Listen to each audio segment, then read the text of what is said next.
عبد اللطيف أخريف. على حين غرة تأجلت أحلامه في بحر تلاطمت أمواجه فغاب عن الأنظار، لكنه سكن الذاكرة إذ تصدر عناوين الأخبار، فكل الألسنة تأتي على ذكر سيرته الحسنة، والأيادي ترتفع راجية الواحد القهار أن يعيده إلى أهله سالما معافا من كل الأضرار. الله نضو صلى الله هو واخرف مع مالية الدرويش صلى الله هو واخرف شنو قال جاء مويا قال عندك من نعس درو مويا مشاو الناس هما الاول نضو الصباح مساكن صلى الله الصباح ديك عرفوا الفطور.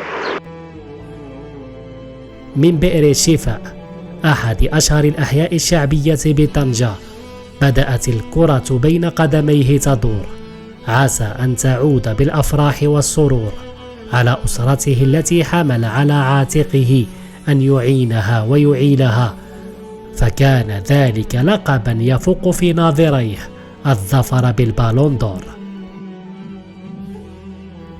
قبل أن يحط الرحال بفارس البوغاز تنقل بين فتح طنجة وأكاديمية محمد السادس والفتح الرباطي ووداد طنجة، لتتوقف مسيرته حتى إشعار آخر بإصابة لم تخطر على باله يوما، إذ باغتته موجة تلو موجة. كان يخطط بعد العودة من رحلته الأخيرة أن يسجل الفرح في شباك حياته. لقد قرر حسب تصريحات والدته المكلومة أن يطلب يد فتاة اختارها شريكة له، غير أن القدر أسقطه في فخ التسلل، فألغي الفرح وانتصر الحزن بفقد قاتل حطم القلوب وأفاض على الخدود دمع العيون السائل.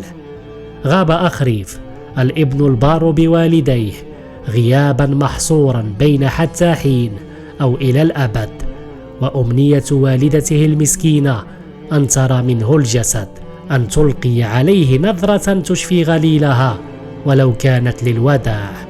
اليوم لم يعد يغريها وعده الذي قطعه على نفسه بأن يوفر لها ولأبيه تكاليف الحج وأن يقتني لهما منزلا جديدا. كل ما تتمناه أن يعود ولو محمولا على الأكتاف نعشا، بعدما كانت تتوق إلى أن تراه محمولا وسط الهتاف، وقد نقش المجد في سجلات الكرة نقشا.